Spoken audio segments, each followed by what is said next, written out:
గీతా మధురిమలు జ్ఞానాగ్ని దగ్ధ కర్మాణం. కృష్ణ పరమాత్మ 4వ అధ్యాయమైన జ్ఞాన కర్మ సన్యాస యోగంలో జ్ఞానయోగం గురించి శ్లోకాలు 18 నుంచి 24 వరకు చెప్పాడు.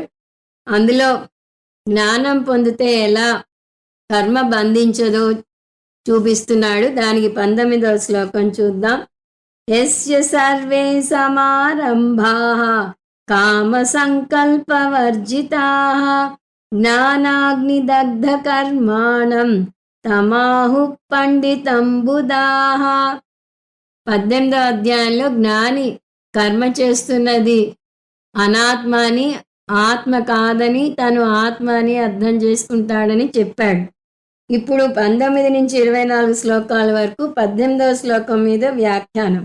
జ్ఞాని పూర్ణత్వం పొందితే అతనిలో కర్మ చేయాలన్న కోరిక ఉంటుందా అనే సందేహం వస్తుంది చాలామందికి. ఎందుకంటే సాధారణంగా ఏదైనా ఒక కోరికతో ఒక పని చేస్తాం. ఒక వస్తువు మీద కోరిక, అది లేదన్న అసంతృప్తి ఆ పనిని చేయడానికి మనను ప్రేరేపిస్తుంది. ఎప్పుడైతే మనం తృప్తిగా ఉంటామో అప్పుడు దానికోసం ఎందుకు ప్రయత్నిస్తాము? ఎటువంటి సిద్ధాంతమో చూడండి. అసంతృప్తిగా ఉంటేనే పనులు చేసి విజయాన్ని సాధిస్తాము అనుకుంటాం. కృష్ణ పరమాత్మ అది తప్పని నిరూపిస్తున్నాడు. తృప్తిగా ఉండి కూడా పనులు చేయవచ్చు అంటున్నాడు. నిజానికి అసలైన సేవా తత్పరత పరిపూర్ణత్వం నుంచే వస్తుంది. ఆ పూర్ణత్వం గనక లేకపోతే దానికి కొంత స్వార్థం అనే పూత వస్తుంది. మరి పూర్ణత్వం ఉంటే కర్మ చేసేలా ఏది ప్రేరేపిస్తుంది? దయాగుణం ప్రేరేపిస్తుంది అంటుంది శాస్త్రం. ఒక వ్యక్తి జ్ఞానం పొందిన కొద్దీ అతనికి చిత్త వైశాల్యత పెరుగుతుంది, వసుధైక కుటుంబ భావన కలుగుతుంది, దయాగుణం అతని స్వభావం అవుతుంది. ఎలాగైతే ఒక తల్లికి తన పిల్లల మీద సహజ సిద్ధంగా ప్రేమ ఉంటుందో అలాంటి ప్రేమ జ్ఞానికి మొత్తం ప్రపంచం మీదే ఉంటుంది. ఎలాగైతే అగ్ని నుంచి వేడిని విడదీయలేమో, ఎలాగైతే సూర్యుని నుంచి సూర్యకాంతిని విడదీయలేమో, అలాగే జ్ఞాని నుంచి ప్రేమ తత్వాన్ని విడదీయలేము. అందువల్ల జ్ఞానిని అహేతుక దయా సింధువు అంటారు. ఏమీ కారణం లేకుండానే జ్ఞాని దయ కురిపిస్తాడు. తల్లి పిల్లవాని మీద ప్రేమ భేషరత్తుగా చూపిస్తుంది. అతను ఆడమంటే అతనితో ఆడుతుంది, తనకిష్టమై ఆడదు, పిల్లవాని కోసం ఆడుతుంది. అలాగే జ్ఞాని కూడా తన కోసం కర్మ చేయడు. కృష్ణ పరమాత్మ 3వ అధ్యాయంలో చెప్పినట్టుగా జ్ఞాని లోక సంగ్రహం కోసం చేస్తాడు. ఇది అక్షరాల భగవంతుని అవతారం లాంటిది. భగవంతుడు లోకానికి అవసరమైనప్పుడు అవతారం ఎత్తుతాడు. జ్ఞాని కూడా అవసరమైన పని చేస్తాడు. జ్ఞాని అజ్ఞాని ఇద్దరూ పనులు చేస్తే వారి మధ్య భేదం ఏమిటి? కామ సంకల్ప వర్జితాహ. జ్ఞానికి అసంతృప్తి ఉండదు, ఏదో కావాలనే తపనతో పని చేయడు. నైవ తస్య కృతేనార్థో నా కృతే నేహ కశ్చన అన్నాడు 3వ అధ్యాయంలో. అంటే కర్మ చేయకపోయినా అతను పూర్ణుడుగానే ఉంటాడు.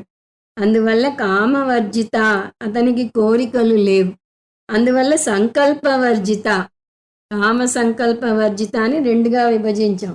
కామవర్జిత, కోరికలు లేవు. సంకల్పవర్జిత, అందువల్ల భవిష్యత్తు గురించిన ప్రణాళికలు కూడా లేవు. ఇప్పుడు ఏదో కొరత ఉందనుకుని భవిష్యత్తులో అది పొందితే ఆనందంగా ఉంటామని అనుకుంటాం. మనం స్వంత ఇల్లు ఉంటే ఆనందం కలుగుతుంది అనుకుంటాం.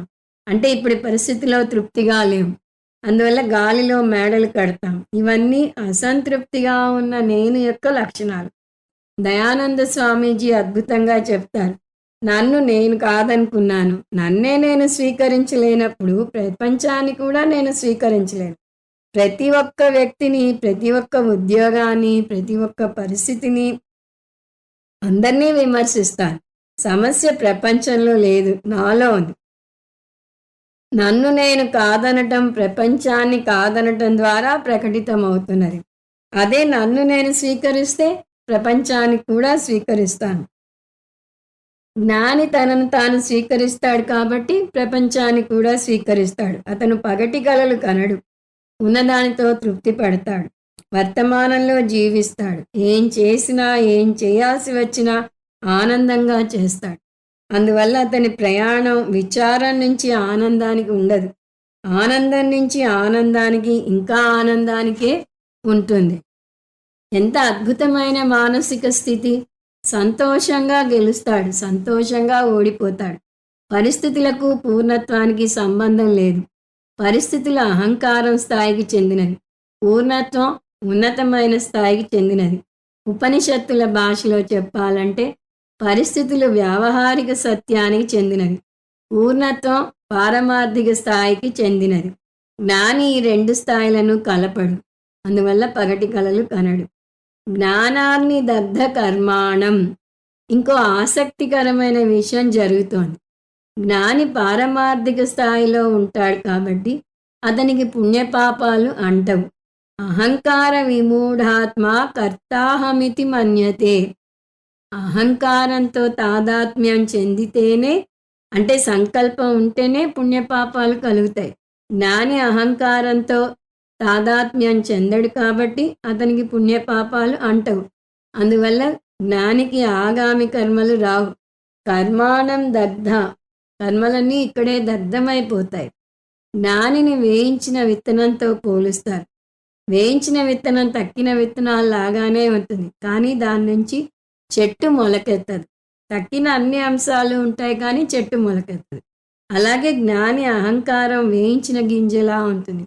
వ్యవహారం నడపడానికి అహంకారం ఉంటుంది. నువ్వెవరు అంటే అతను అహంకారం గురించే చెప్తాడు.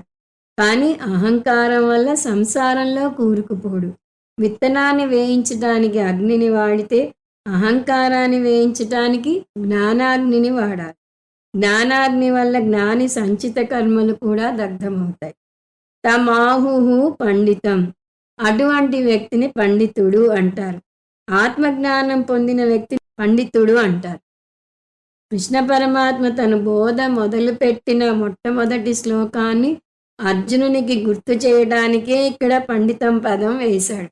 గతాసూన్ అగతాన్సూంచ నాను శోచంతి పండితాహ అన్నాడు. ఆ పండితాహ పదాన్ని ఇక్కడ వివరిస్తున్నాడు. ఎవరా పండితుడు? తన అహంకారాన్ని వేయించి తనకు దుఃఖం కలగకుండా చేసిన అతను. నా అనుశోచంతి. వేయించిన అహంకారం దుఃఖాన్ని కలగజేయలేదు. అందువల్ల అటువంటి జ్ఞానిని పండితుడు అంటారు. ఎవరంటారు? బుధాహ. తక్కిన జ్ఞానులు అంటారు. ఒక శాస్త్రజ్ఞునికి నోబెల్ ప్రైజ్ ఇవ్వాలి అంటే ఆ రంగంలో నిష్ణాతులైన తక్కిన శాస్త్రజ్ఞులే అతని అర్హతను నిర్ణయించగలరు. అలాగే ఒక వ్యక్తిని జ్ఞాని అనాలంటే తక్కిన జ్ఞానులే అనగలరు.